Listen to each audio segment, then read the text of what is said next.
जब पाकिस्तानी एयरफोर्स ने अपने फाइटर एयरक्राफ्ट, अपने मिसाइल्स और ड्रोन को लॉन्च किया तो इन्हीं रडार ने, चाहे आकाश तीर हो, अर्ली वार्निंग रडार हो जिसकी रेंज लगभग 90 किलोमीटर से ज़्यादा है, या फिर टारगेट ट्रैकिंग रडार, इन्होंने टारगेट को लॉक कर लिया। पाकिस्तान को समझ में आ गया कि अब उसके एयरक्राफ्ट बच नहीं पाएंगे। आप साधारण शब्दों में समझिए कि एक ऐसा जाल है जो तैयार किया गया भारतीय सैन्य व्यवस्था के द्वारा कि दुश्मन अगर अपने बेस पर भी, यानी पाकिस्तानी एयर बेस सरगोदा में भी अगर उड़ान भरने की कोशिश करेगा या मिसाइल लॉन्च करेगा तो उसकी पूरी जानकारी कमांड कंट्रोल सेंटर में रियल टाइम पर आएगी। और यही वजह है कि पाकिस्तान इस समय बैकफुट पर है, घबराया हुआ है भारत की आत्मनिर्भरता वाली ये ताकत देखकर। पाकिस्तान के साथ 4 दिन के युद्ध में आकाश तीर एयर डिफेंस सिस्टम ने खुद को रात के अंधेरे का अजेय योद्धा साबित कर दिया है। वहीं चीन में बने पाकिस्तानी डिफेंस सिस्टम HQ-9 और HQ-16 फेल साबित हुए हैं। आकाश तीर अंधेरे में भी पैनी नजर रखता है, दुश्मन को संभलने और दिशा बदलने तक का मौका नहीं देता।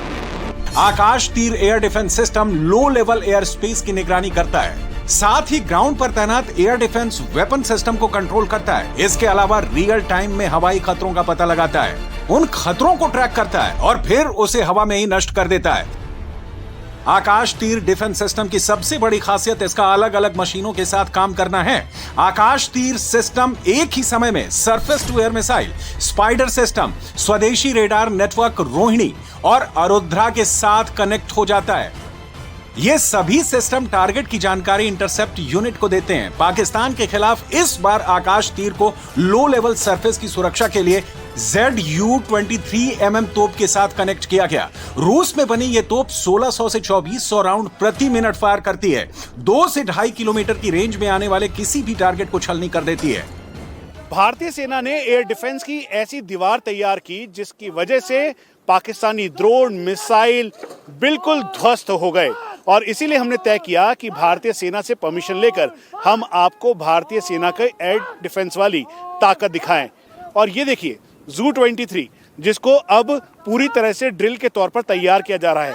इस एरिया में हम आपको जगह नहीं बता सकते क्योंकि ये क्लासिफाइड लोकेशन है, डिस्क्लोज नहीं कर सकते हम आपको, लेकिन ये बता सकते हैं कि इन देश के शूरवीरों ने पाकिस्तानी ड्रोन को ना ही केवल मार गिराया बल्कि उनकी मिसाइल्स के आगे भी करीबन 2400 राउंड पर मिनट के हिसाब से गोलियों की ऐसी बौछार कर दी जिसकी वजह से उनकी चाहे मिसाइल हो या फिर उनके ड्रोन हो वो अंदर नहीं घुसे, और जो घुसे वो पूरी तरह से ध्वस्त हो गए।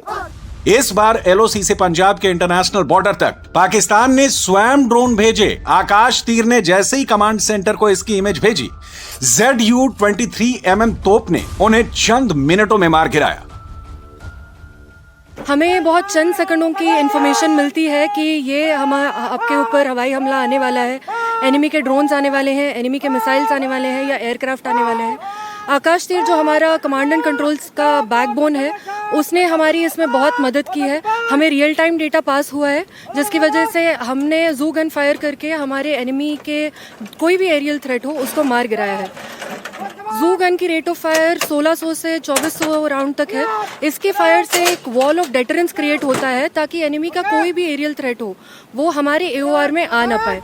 मॉडर्न एज वॉरफेयर में लो लेवल एयर स्पेस की सुरक्षा बड़ी चुनौती बन गई है, खास तौर पर किलर ड्रोन से। भारत का आकाश तीर सिस्टम इस कसौटी पर 100% खरा उतरता है।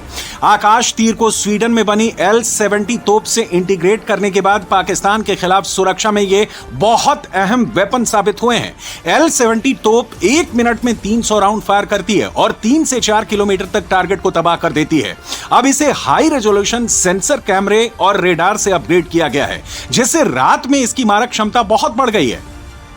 पाकिस्तान को मुंहतोड़ जवाब देने के लिए शिल्का तोप को भी आकाश तीर के साथ इंटीग्रेट किया गया है। शिल्का तोप 1 मिनट में 8000 राउंड फायर करती है।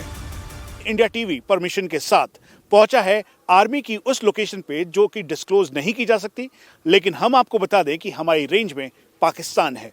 ये 40 mm के राउंड्स हैं, एक साथ 12 साढ़े 12 किलोमीटर तक जा सकते हैं और करीबन 3.5 किलोमीटर तक अगर ड्रोन मिसाइल कुछ भी आया तो उसे एक साथ ध्वस्त कर देंगे, क्योंकि 1 मिनट के अंदर ये L-70 air defence gun 300 round fire करती है। नाइट और डे कैपेबिलिटी है और आसानी से इसे कहीं भी प्लेस करने में सक्षम है। और यही वजह है कि जब ऑपरेशन सिंदूर के तहत पाकिस्तान ने अपने ड्रोन और साथ में अपने मिसाइल्स भेजे तो उसको ध्वस्त करने के लिए इसने एक ऐसी तैयारी की और ऐसा लेयर तैयार किया अपने गोलियों की बौछार करके कि जिसे भेदने के लिए पाकिस्तान को मुंह की खानी पड़ी। पाकिस्तान के खिलाफ आकाश तीर ने जो कमाल दिखाया है उससे पूरी दुनिया भौचक्की है। चीन पाकिस्तान के टोही ड्रोन और किलर ड्रोन जब आकाश तीर की सुरक्षा दीवार को भेद नहीं पाए तो पाकिस्तान ने एक साथ 55 टारगेट भेजे, जिनमें ड्रोन और कम दूरी की मिसाइलें शामिल थीं। जब आकाश तीर ने उन्हें मार गिराना शुरू किया तो डर कर पाकिस्तान काफी ड्रोन को वापस बुलाने के लिए मजबूर हुआ। आकाश तीर एक बहुत ही उम्दा प्लेटफॉर्म बनके आत्मनिर्भरता का प्रतीक बना। ये करीबन जो टारगेट एक्विजिशन या फिर टारगेट रडार जो है, यानी रडार के तौर पर जो 20 किलोमीटर से लेकर 90 किलोमीटर, और फिर इसमें आकाश तीर भी इंटीग्रेट कर आप ये समझ लीजिए कि जैसे ही पाकिस्तान के एयर बेसिस पे या पाकिस्तान कोई भी हलचल या हरकत करेगा तो उसके तुरंत जानकारी यहां तक रियल टाइम पे पहुंचेगी। और यही वजह है कि इंडिया टीवी को मिली जानकारी के मुताबिक जब पाकिस्तान ने 55 अपने एरियल टारगेट्स को फ्लाई करवाया, जिसमें एयरक्राफ्ट, मिसाइल और ड्रोन एक साथ थे, लेकिन आकाश तीर और एयर डिफेंस सिस्टम की वजह से वो घबरा गया और उतरने पर अपने बेस पर जाकर छुपने पर मजबूर हो गया। और यही है भारतीय सेना का दमखम।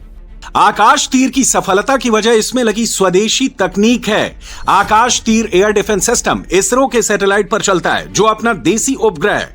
इसकी वजह से यह बिना रुकावट के रियल टाइम डेटा देता है। विदेशी सैटेलाइट पर चलने वाले सिस्टम में ऐसा मुमकिन नहीं होता। आकाश तीर सिस्टम नैविक जीपीएस पर चलता है, जो भारत का अपना जीपीएस है। यह हिमालय, बर्फीली चोटियों और रेगिस्तान की गर्मी में भी सटीक काम करता है। आकाश तीर का एआई इतना तेज है जो दिशा बदलने वाले टारगेट को भी ट्रैक कर मार गिराता है। युद्ध क्षेत्र में आकाश तीर का एआई नाटो के सिस्टम को भी मात दे सकता है। अब दुनिया के डिफेंस बाजार में लोअर सरफेस की सुरक्षा का मजबूत दावेदार बन चुका है। अगर दुश्मन आकाश तीर को पार कर गया तो S-400 से उसका बचना नामुमकिन है।